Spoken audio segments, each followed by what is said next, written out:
So we're gonna talk about two particular topics in probability right now tonight. We're gonna talk about basic probability, and basic probability is just the rules and general things that you know about, that you probably know in probability. So these are the things that you've seen, maybe not, maybe haven't explored as deep as I'm gonna go into it with, but you know these things about probability already. And then I'm gonna introduce this concept called conditional probability as well. All right. So when we talk about probability, anybody care to tell me what you think probability is? The Anybody want to take a shot? likelihood of something to occur based I on like the that. given circumstances. Good. And we apply probability in different areas, by the way. So, like for instance, we apply it to game theory. We apply it to this consumer decision making.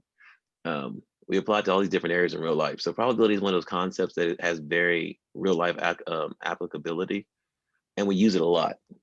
The problem with it is people don't always understand it. So, we're going to try to simplify it as best as I can tonight. All right.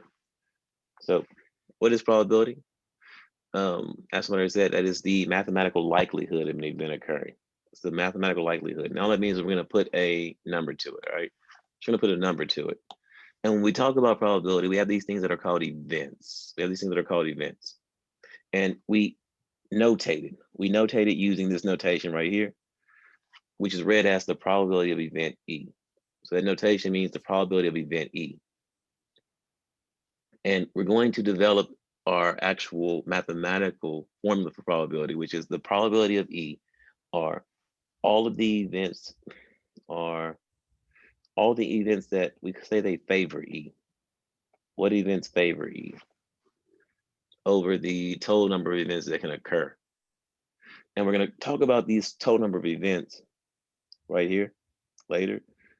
But the total number of events that occur are what we call our sample space. So we're going to develop what we call the sample space as well. And because you're creating this part to whole relationship, because we have a part to whole relationship where the parts can never be bigger than the whole, right? We develop where probability sits. And this is probably one of the most important parts about probability. First off, you need to know that it is a non-negative value. There's a non-negative value, right? It's non-negative, meaning that you can't have some probability that is less than zero. Can't have a probability less than zero. All probabilities have to be in between the values of 0, and because it's a whole, and we're going to denote our probability as decimals or percent, it's always going to be from 0 to 1. So that part to whole relationship puts you in, means that it can't be negative, and the most it can be is 1, right? If an event is 0, that means it's what we call an impossible event, or it never occurs. Most events will never be a 0. Most events won't be a 0. And what I mean by that is it's very hard to get a 0 likelihood event, even if things are very slim. Even if odds and even if probabilities are very slim, we still have some kind of probability attached. For instance, probability of you winning the lottery and dropping this class and not having to come here anymore, that's probably pretty small, right? But it's possible, right? It's possible, but it's very close to 0, all right? So impossible events would be like saying something like, saying that Wednesday comes before Tuesday in a standard calendar week, right? The probability that Wednesday comes before Tuesday, will it ever occur? No, it No. won't ever occur, right?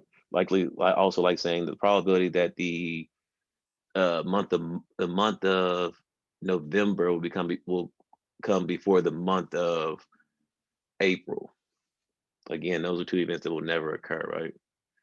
So when we talk about probability and never events are just general like hard facts, basically, things that we've already established. And then all certain events mean that, again, you can reverse that and say Friday will always come before Saturday. That's 100%. So those type of things like that. Everything else though, all the other events we have, they all fall in between it, right? So here are the basic concepts and the basic definitions within there. I've taken a die, right? I have one die, right? And I've tried to define it through these die. So when you take that die, the sample space is the set of all possible outcomes for a variable of interest. In this particular case, we have a single die. If you roll a single die, all possible outcomes. We write the sample space and define it like this. We call it S.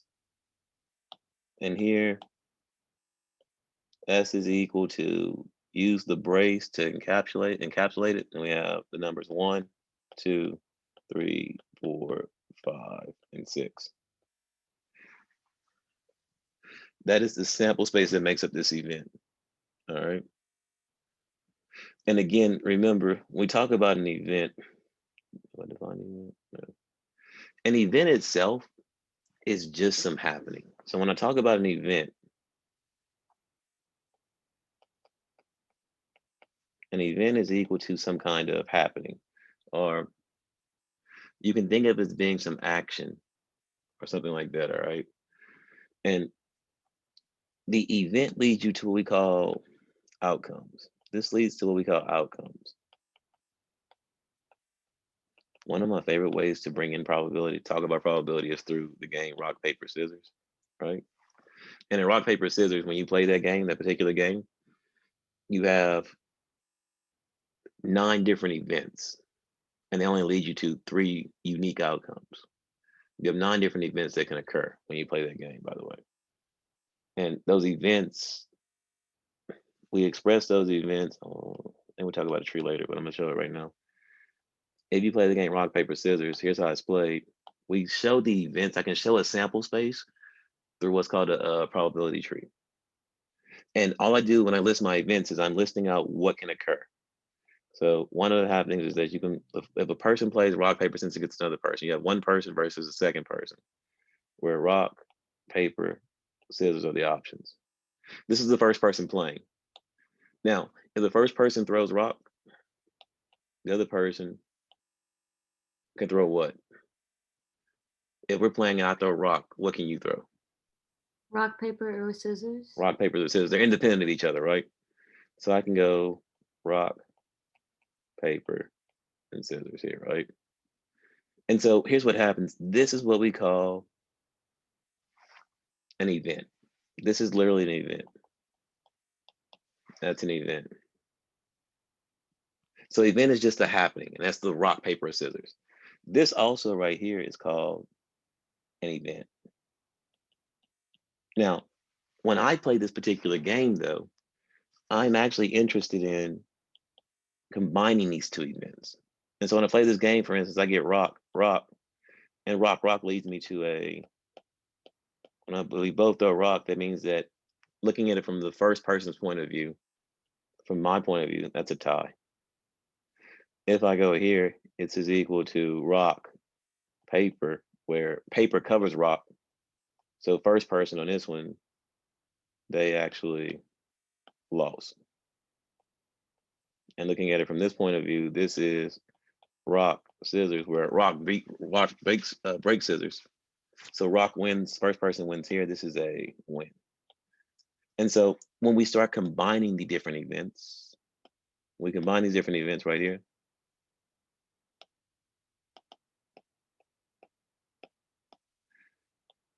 These are called compound events or a joint event. It's called a joint event. Right? So it's more than one event at a time. And then those events lead us to your outcomes. These are called outcomes. So an event is just the happenings. Outcomes are the results from those happenings. All right. So when we talk about events, we're talking about what is happening. And we talk about the outcome, we're talking about what was the result of that happening. All right. And so, for instance, if you roll a die, one of the events that you have, what's different about an event and an outcome? In an outcome, you can actually apply a probability to it. So if I roll a die, for instance, and I ask you this right here, what is the probability of rolling a 1? What's the event? Anybody tell me what the event is? Rolling the die. Rolling a die and rolling the die, right? The outcome would be rolling a 1, right? Getting a 1. What's that probability of rolling a 1 if you roll a die? 1 out of 6. 1 out of 6. Right? 6 possible outcomes. So you have 6 possible outcomes. Only one of those favor the number 1, so that's probably 1 out of 6, right? And so I could write it over here. So that's a simple event, right? Now, joint events combine events, right? All right, actually, let's come down here first. Yeah, let's go simple event, joint event. Let's actually come a complement of an event. The complement is a very cool feature that arises from the fact that we know that the entire sample space, or here's what you need to know, all probabilities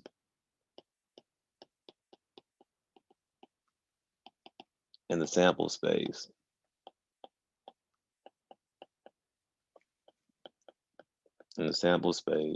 S have to sum to 1. Fancy way to write that? Sigma probability of E, technically EI, of every event, the probability of every event where I goes from 1 to N, I equals 1 to N. This is called summation notation, by the way. It's called summation notation, with the Greek letter sigma means the sum of all. So the sum of all the probabilities for any particular probability, I is what we call a index. It's indexing every different thing. So in that case, I1 would be the probability of rolling a 1, I2 would be the probability of rolling a 2, whatever. So this has to sum to 1. You have to add up to 1. Because all probabilities have to add up to 1, we get this nice thing called the complement, right? And it's not the type of compliment you might throw at a girl or at a guy or at your significant other. This type of compliment is really the word. It's a completement. It's completing the entire sample space. Now, when we talk about that complement, the complement itself is the probability of not doing something, and that's the key thing you need to remember. A complement is not. It's a not event. And we write that event like this. When we write the complement, it's the probability of E. See, that means complement, or you can write it as the probability of E prime. Both those mean complement, right? And when I talk about it like that, then the complement itself, so the probability of E, I like the C notation. I think your homework likes the prime notation. Just know you can call it prime or EC. This is equal to 1 minus the probability of E. 1 minus the probability of whatever event is of interest. Right? What does that mean? Well, if you break this down, right?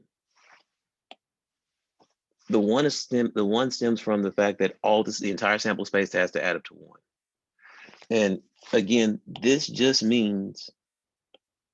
literally means not E. That's what they're saying. Not E. So not E. Well, here's what this is saying. If I don't want E,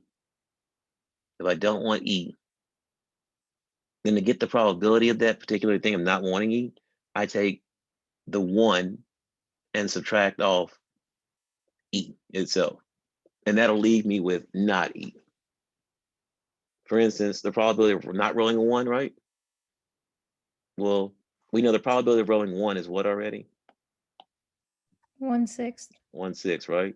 If I want the probability of 1 complement, that's equal to 1 minus the probability of rolling a 1. So 5/6. Good. So that's equal to 1 minus 1/6, which is just equal to 5/6. And that's because when I calculate this particular value, right, that 5/6, I know that the entire sample space has to add up to 1. And because the entire sample space has to add up to 1, if I want to know what the not part is, I just need to take that one event out and it'll give me the other events. And this is probably one of the most valuable concepts in probability, the complement, that gets overlooked a lot. But it's going to help us develop the concept that we call at least. Because when we talk about at least, in theory, at least means you can add up a whole lot of things. So, and because you can add up a whole lot of things, in theory, at least you could add up an infinite amount of things. So if I want to calculate at least, technically you can't add up infinite amounts in probability because you have defined things, but because you want to calculate at least, and I can't calculate to the right, well, I know that I have to stop at somewhere to get to the right, which defines the left for me. I don't know if you understand that. It makes sense in my head. But I can just subtract off the left part, 1 minus that part, and get the right part. That's what I'm saying. All right. So that is the complement of an event. Simple events are any event described as single characteristic. So for instance, the probability of rolling a 1, simple event, probability of rolling a 6, simple event. A joint event describes 2 or more characteristics. The probability of rolling a 1 or an even number. I'm introducing you to this word right here, which is very important. The word or. What does the word or mean? What does the word or mean? Either. Either. So here you can, the probability of rolling a 1 or an even number, right? Which means that now I'm defining this as I can be the number 1 or I can be an even number. I can have either one of those characteristics to fit into the sample, right? So probability of rolling a 1 is here, right? That's 1/6. That's 1 out of 6, right? The probability of rolling an even number is here, here, and here. So that's plus 3 out of 6. So that probability is actually equal to how many events are going to be in the sample space? 4 out of 6. So this is actually equal to 1/6 plus 4 out of 6.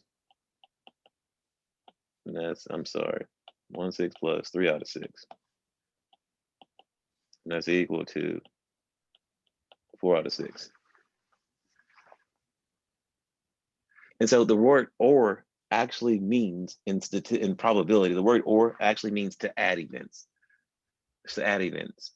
And we're going to give that or a symbol.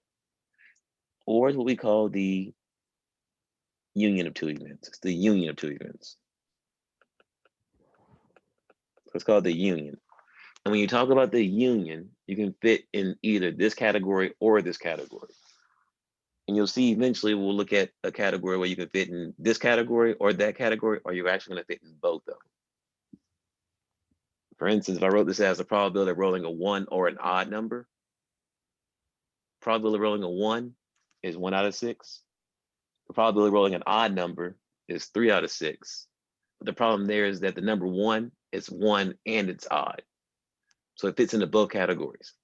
So when that occurs, we have to do something special with that. We'll talk about that in a few, I think. So here are your different types of probabilities that we're going to talk about. And I want you to understand, in statistics, we talk about probability differently than you may have talked about it in a math class, a regular math class. In a math class, you may have talked about it as pulling balls out of a hat or playing cards and stuff like that. We're going to talk about it in that sense, but we use our probability totally different in statistics than we do in regular math classes. And what I mean by that is this. We're calculating those probabilities because what we ultimately want to do is run some kind of statistical experiment. And when we run that experiment, we need a basis for comparison. And the way we compare things, the way we're going to compare things is to look at them and say, hey, this is what should happen based on the expected probability. We call it classic probability or theoretical probability. So this is what should happen based on theoretical probability. However, after we ran our experiment, we looked at our results, the statistical probability or the experimental probability is saying something totally different, or it's agreeing with it. So we're going to use our probability to actually make comparisons and to see if it's almost a form of evidence, all right? So when we talk about this, then we have what are called these different types, mutually exclusive events, right? If 2 events are mutually exclusive, that means if one event occurs, the other one cannot occur. For instance, the event of rolling an even number on the die or an odd number on the die. can you roll both events on a single roll? Can you roll an even number and an odd number at the same time? Yes or no? Can we roll an even number and odd number at the same time? Yeah, on one die. No. No. No. If you roll it even, it's an even number. You roll it odd, it's an odd number. Other examples would be, can you be a smoker and a non-smoker at the same time? No. No. Can you be a drinker and a non-drinker at the same time? No, you have to be one or the other. Does everybody understand that? That's what I'm saying. So either you're this or you're that.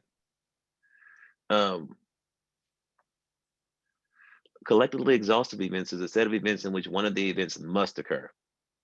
Rolling 3 or fewer or rolling 4 or more is collectively exhaustive. Why is it collectively exhaustive? Rolling 3 or fewer means you're going to roll what? 3 or fewer, what does that mean? And if you roll a die, it's 1, 2, and 3, right? Or you can roll 4 or more. So that's going to be what then? 4, 5, and 6. Good. So that's 1. So what are you really? So what are they looking at? You can either roll 1, 2, or 3, or you can roll 4, 5, or 6, right? And because of that, what does that tell you then? One of those events, that's all 6 events. One of those events has to occur. That's called collectively exhaustive. And then there's what's called a simple probability. The probability of a simple event in which each outcome is equally likely to occur. If I flip a coin, what are the 2 outcomes? Head or tail. Head or tail. Head or tail, right? Head or tails. And when I flip that coin, what's the probability of a heads? 50. Half. Half. What's the probability of a tail? Half. Half as well, right? So they're equally likely to occur. Because of that, they're called simple probabilities, all right? Likewise, you play rock, paper, scissors. Probability of each outcome, win, lose, tie, is 1/3, equally likely to occur, right? So with that in mind, let's look at this first example. This right here is called a two-way table. It is called a two-way. It's called a two-way table, by the way. And in a two-way table is used to show. Well, you tell me what it's used to show. It says, at Electronics World, a survey was sent to 300 customers who purchased large TVs, asking if the television purchase had a faster refresh rate and whether they also purchased a streaming media player in the past 12 months, right? So look at your variables. You have refresh rate of a TV. You also have streaming media player, whether they purchased it or not. Look how the variables came back. It was either faster, they got a faster refresh rate, or they got a standard refresh rate, right? And here they got the streaming media player, yes or no. See that? So I'm showing 2 different variables. What kind of variables are these? Anybody tell me what kind of variables are these? And by that I mean, are they quantitative or categorical? Are they quantitative or categorical? Categorical. They are categorical. Two-way tables are used to show 2 or more categorical variables. That's the purpose of a two-way table, right? They used to show 2 or more categorical variables. And when I look at this two-way table, I want you to realize this. If a person purchases a faster refresh rate TV, can they also purchase a standard refresh rate? Can they do both events? Yes or no? Yes. Can they do both events?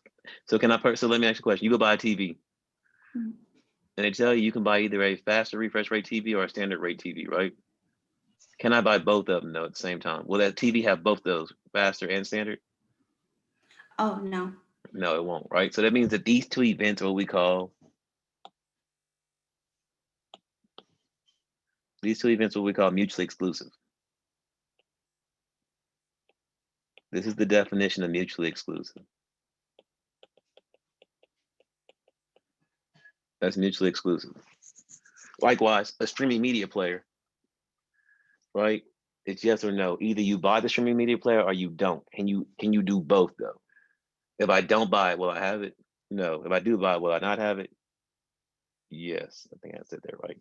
Either way, these events are also right here. These events are also mutually exclusive, right? And so here's how this works.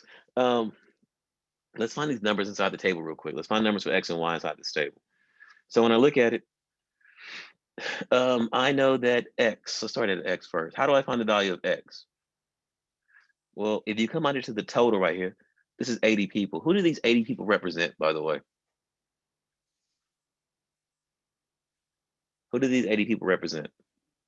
The The total. people that decided to get the faster The version. faster rate, right? So those people thought to get a fast rate. There's 80 of them, right? Right now, I know that out of those 80, 42 did not purchase the media player, right? Which means that 38 of them did. Got that? And so I'm just Yes. gonna use the table to figure out the rest of these. Here, this 108, who are these 108 people The total amount in that column. I feel like that I'm purchased a streaming media player, right? So 38 of them got a faster rate TV. The other people got a streaming media player with a standard rate. So that's equal to 70 people, right? I believe that's 70 people. Check my math. That's right, 108. And then these people right here, these 220 people did what? They got the standard rate TV with no media player, right? And so those people are, looks like it's 150 people did that, right? Yes. So your values. Now, when I do two-way tables and I see two characteristics for my two-way table, what I mean by that is this. I actually have two variables, right? But for each variable, there's two characteristics for it. I use complement notation. And what I mean by that is I'll call this F, and I'll call this either F prime or FC, F complement. And this has a streaming media player, I'll call this S, and I'll call this SC for the complement. And that's just to simplify the notation for myself. Now, if you want to call it F, S, Y, and N, you can do that as well. It doesn't matter, but just notice how I do it. So when I do this, I'm saying find the probability that a customer, or let me do this real quick. Notice this, by the way. Out here you have 108 people out here you have 80 people who purchase a faster refresh rate TV, right? And right here you have 220 people who purchase a standard TV. If you go across these rows, then these people said yes to a faster refresh with a streaming media player. These people said no to a to a faster refresh rate with a no media player, right? This 80 represents all the people though who purchased a faster refresh TV. These 70 people said yes to a standard refresh rate with a media player. These people said no to a standard refresh rate with no media player. All of these people though make up these standard refresh rate people. Likewise, down here, these are all the yes people who have a media player, regardless of TV. These are all the no people who did not get a media player, regardless of the TV. These out here, and they're sitting in what we call our margins. These sit in the margins. These are what we're going to call marginal probabilities. Just like on your paper, when you talk about a margin, where does your margin sit at? It sits on the outside of your paper. So these things on the outside are called marginal probabilities. This is called a marginal probability. And there are two types of probabilities that we talk about. We talk about a marginal probability, and we also talk about a joint probability. Joint probabilities sit inside the joints of the cell like this. These are your joints. I mean, calculate their probabilities based on the joints now. But the joints always add up to the margins. The joints will always add up to your margins when two events are mutually exclusive. So on the first one, A, find the probability that a customer purchased a TV with a faster refresh rate.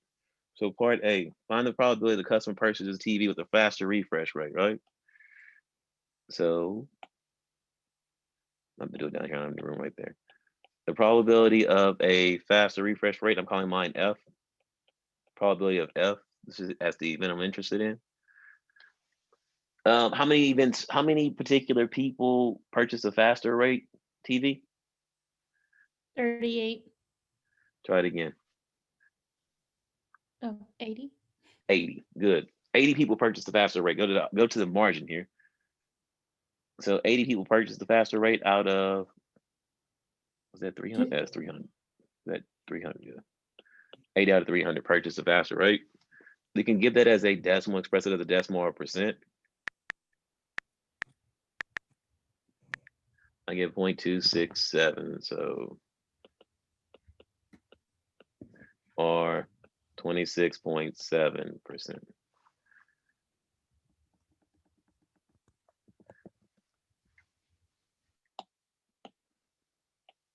Next one says, find the probability that a customer purchased a TV with a standard refresh rate.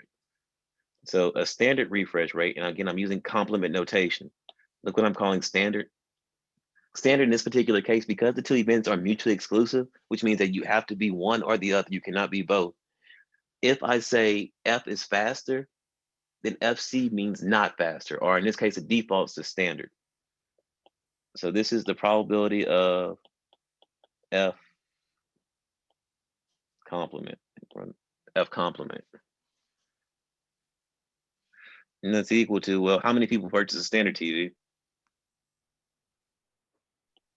220. 220 out of 300, right? What's that equal to? 0.76, 0.33, 0.733? Yeah, 0.733. Or 73.3%, right? Question, are these two events mutually exclusive? Yes or no? Are they mutually exclusive? Yes, they are. You can't purchase both. Yes. You cannot purchase both, right? So they are mutually exclusive. Are they collectively exhaustive events?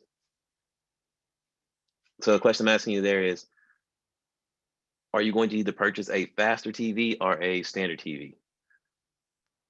No, Yes. they're not exhausted because you cannot purchase a TV. Think about that. You actually, in the sample, you actually have to do what though? To be in the sample, you have to do what? You're right, you cannot purchase a TV, but in the sample, these are all people who did what? They purchased either a faster refresh rate or a standard refresh rate, right? How else can I tell that they are collectively exhausted based on the probabilities, by the way? Because it's 100%. It is 100%. If you add up these two probabilities right here, they are 100%. So that's 100% of everything. So yes, they're also collectively exhausted. You have to either have purchased a faster one or a standard one for this to actually be in the sample. So yes,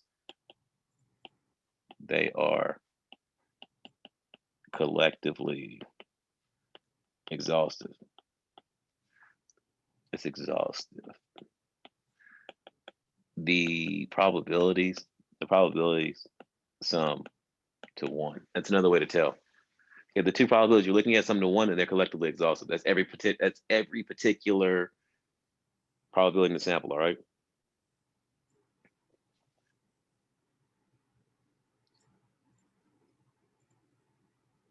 Any questions on how to read the two-way table yet? Y'all not reading the two-way table? No, I'm good. All right. Thanks. I appreciate when y'all reply to me, man. It makes me feel better about myself. We're here. No. So we just talked about a joint probability and a marginal probability, right?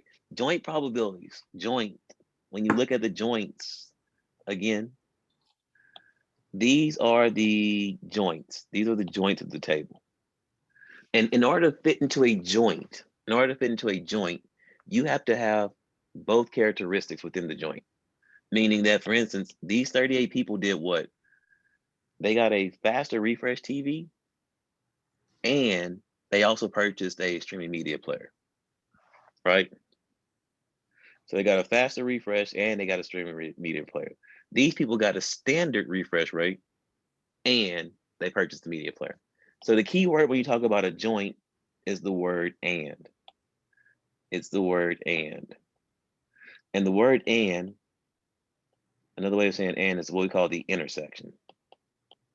It's called the intersection of two events. And we write the word and like this: the probability of, for instance, getting a faster rate TV and this is the intersection and a streaming media player. So this is faster and streaming, right? That's faster, and the word "and" means that you have to have both qualities.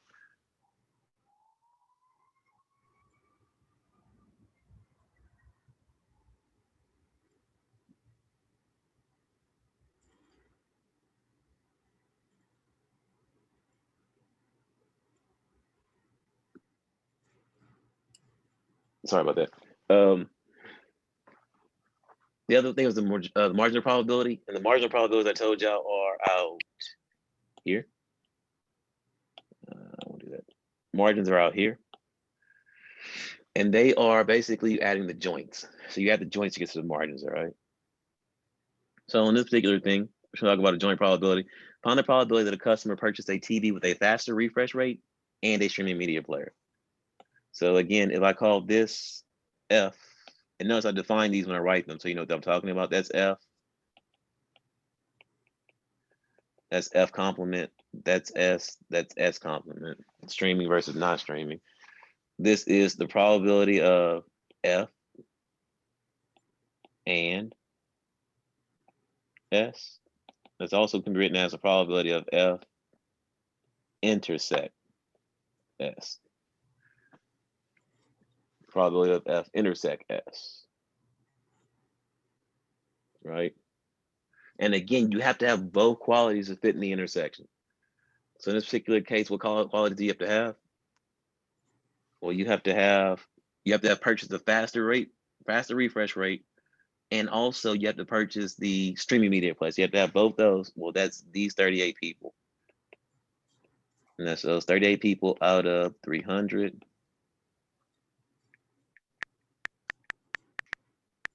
Get that? That's equal to 0.127, or approximately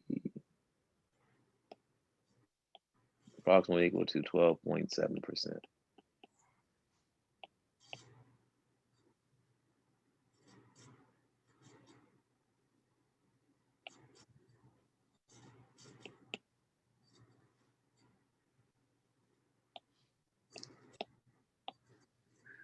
All right. Find the probability that a customer purchases a TV with a standard refresh rate and media player, or a standard refresh rate and no media player. Now, it's a little bit different, right? Find the probability the customer purchases a TV with the standard refresh rate and a media player. What people am I talking about there? They got a standard refresh rate and a media player. How many people did that? That's 70 and 150. That's 70 people, right? The other one is and no media player. A standard refresh rate and no media player. How many people is that? 150. That's 150. What particular group is this, by the way? That's all of the who? The FC? That's all of the FC. That's all the standard rate people. That's what they're actually going to find there. Right? So we write that like the probability of a standard refresh rate in a media player. That's the probability of standard refresh rate and S plus. And I'm using the word plus here because what it's really saying is, it's really saying or, the union, or FC and SC. And again, this word right here just means to add. That means to plus, to add them. So that's equal to 70 out of 300 here, plus 150 out of 300 here, right?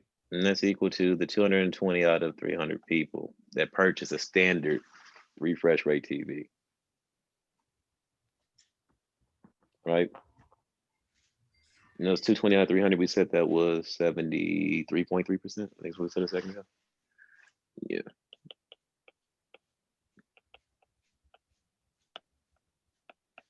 There you go. So the joints are on the inside of the table, And if you add the joints up, they give you the outside, the marginals, all right? So we need to know there.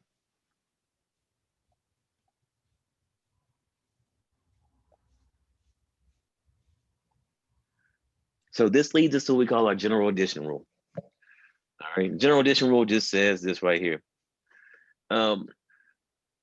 If two events have an overlap, which occurs in the joints. If the two events have an overlap, which occurs in the joints, then we get this particular rule. And what the rule says is this: probability of A or B occurring. The probability of A or B occurring is equal to the marginal of A, the probability of A. That's what this is saying. So this first part says this is the marginal of A. So it means you add up the A event, or let's do it here. Let's look at the example. I'll set it up. Find the probability the customer purchased a TV with a faster refresh rate or a streaming media player, right? Or a streaming media player. So again, if I notate this like I want to, this is FFC. This is SSC. I want to find the probability of, or is the key word here, or it means to add, it's the union. Faster refresh rate, that's F or S. F or S. Let's make S a different color. There we go. So what this is saying now is this then. The rule says to first add up the first event or the marginal of the first event. So the marginal of F says to add up this right here. I'm gonna add that up first. So in that margin, I have 80 out of 300. So it's the probability of F first. Plus, union means plus. Add up the next part says, well, probability of A or B is equal to probability of the marginal of A plus the probability of the marginal of B. So the second event, I want to look at its marginal. Well, its marginal is this right here, all the yeses, and that's equal to 108 out of 300. Now, what I've done is I've added up all the people who purchase a faster TV, added up all the people who purchase a streaming media player. What is the issue with what I just did? Can anybody tell me what the issue is with this? With the issue of that? They have overlap. They have overlap. And so what does that mean? I've added up these people right here. How many times? Twice. Twice. I need to go and take them off. And that's what this is saying. The overlap is called A and B. So I'm taking off the overlap of F and S, which is 38 minus 38 out of 300. Basically, because you just want to count them once. That's correct. That is exactly why. We don't want to count them twice.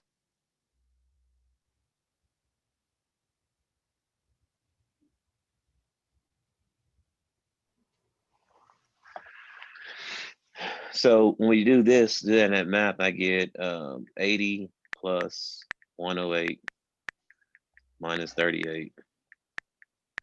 That's 150. So that's 150 out of 300. It looks like half the sample purchased a faster refresh rate TV or a streaming media player. That's what that is saying. Find the probability that a customer purchased a TV with a standard refresh rate or a media player. And again, when you do these type of problems, you need to ask yourself, can I have overlap? Can I have overlap? If there is overlap present, so can you purchase a TV with standard refresh rate and a media player at the same time? Can you do that? Yes. Yes, and because you can do that, we need to make sure we go back off and subtract something in the end. So here we have the people who purchase standard refresh rates. That's the probability of FC or right standard or they got a media player or S. That's equal to the people who got a standard TV. Change that color. That's these people right here got standard TV. That's equal to 220 out of 300.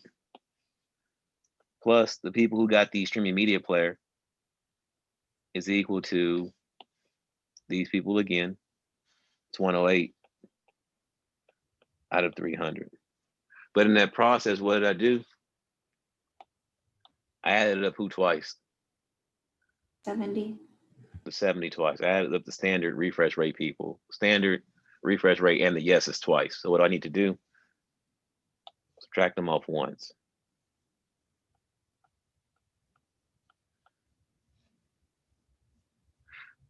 So this is equal to 220 plus 108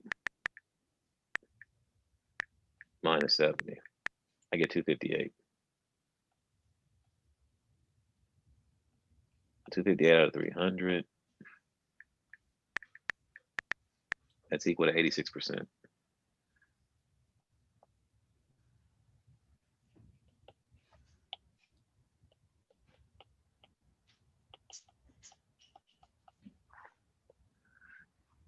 Is anybody not understanding what we've done so far? If you do, please let me know so I can slow down. I'll stop and I'll go back over whatever I need to. Because right now it's just the basic part of what we need to do. All right. Anybody got any questions on what we just did? This part, the general addition rule. Everybody understand why we're adding and why we're subtracting out that back part, that joint, right? Yes. Yes. So the general addition rule actually can be simplified like this, by the way. General addition rule can be simplified if the events are mutually exclusive, if two events are mutually exclusive.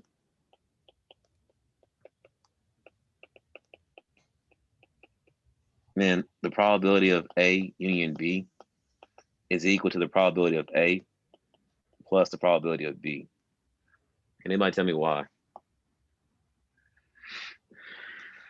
Why does it simplify to just probability A plus probability B? Why is there not this intersection part anymore if they're mutually exclusive? Because there's no overlapping joint. It's Good either job. There's no overlap. Good job. So there's no overlap. So if the two events are mutually exclusive, then this back part drops off because there is no overlap. All right. So here's another example.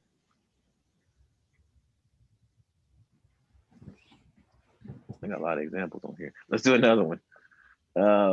Have the gains of student learning attributed to education and education technology justified colleges spending them in this area?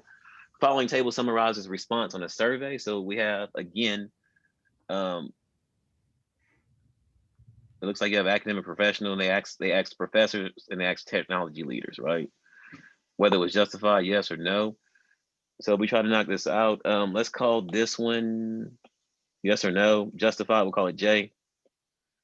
J complement, professor, P, technology leader, P complement. Right? They gave me one of the inside joints. I should be able to find every other inside joint from that. Right? So if I try to find those inside joints, if I want to find the yeses in the sample, I know there were 1,010 yeses. 952 of those were professors. So we do 110, 1010 minus 952. 58 of them. 58 of those people were technology leaders that said yes. There's 730 no's, right? Or so from there we can go figure out the rest of them. There were 1,671 professors in the sample. So to find the number of no professors in the sample, 1671 minus 952, that's 719. There's 719 no professors in the sample. So to find the total number of no technology leaders, that's 730 minus 719. That's 11, which means there's only 69 technology leaders in the sample. They got all the values. And then we can find these different probabilities next, right? So A is find the probability that he or she indicates gains in student learning attributed to education have justified college spending in this area. It's a lot of wording. All it's asking you for though is to find out who said yes, the number of yeses in the sample. So whether it's justified. So A is the probability of J. Just looking at the people, he or she, that don't care if it's a professor or a technology leader yet. So I've justified college spending in this area. So probability of J is equal to,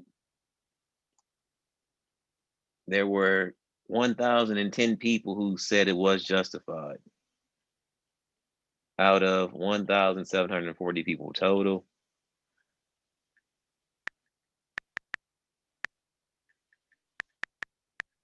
Here's what I get. 0.58, yeah, 0.580. So 58%.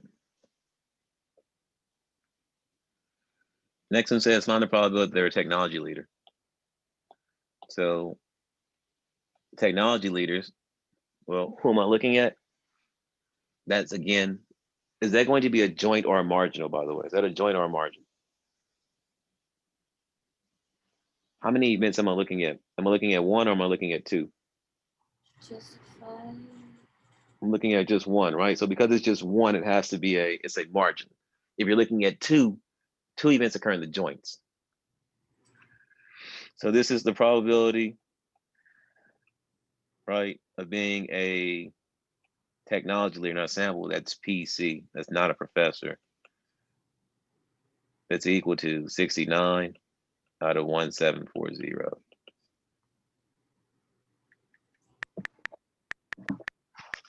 I get 0.0396, so it's about 0.04.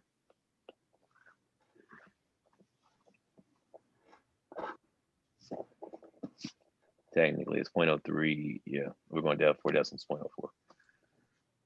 0.04. C, indicates gains in student learning have attributed to education have justified college spending in this area, or is a technology leader.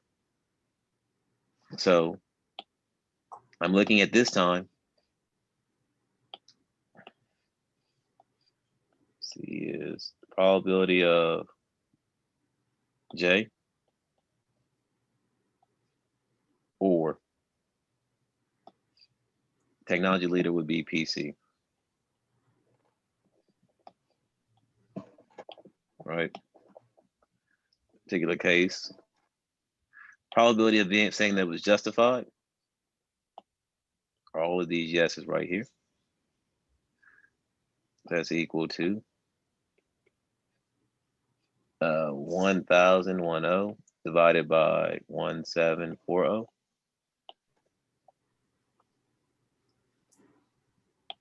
Plus all of the technology leaders in the sample, which are these people right here. So that's 69 divided by 1740. But in that process, what do we do? You overlap 16 people. Yeah, I overlapped in this column right here, right? I overlapped how many people? 58. 58. 58 people. So what I need to do to those people? Subtract them off, right? Overlapping in these people right here. So that's minus 58 out of 1740.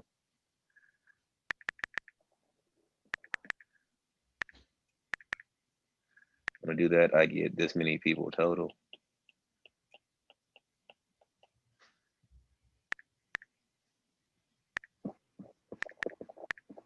That's equal to 0.5, equal to 0.587.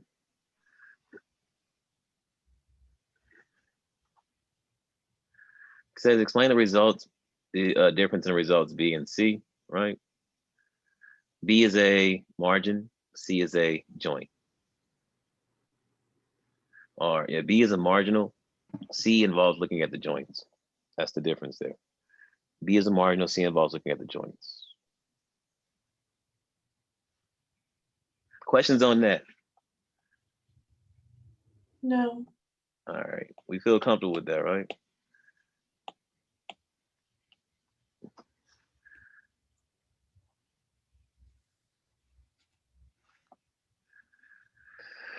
A survey of 15, 20 American adults asked, do you feel overloaded with too much information? The results indicated that of 785 males, 134 answered yes, 735 females, 170 answered yes.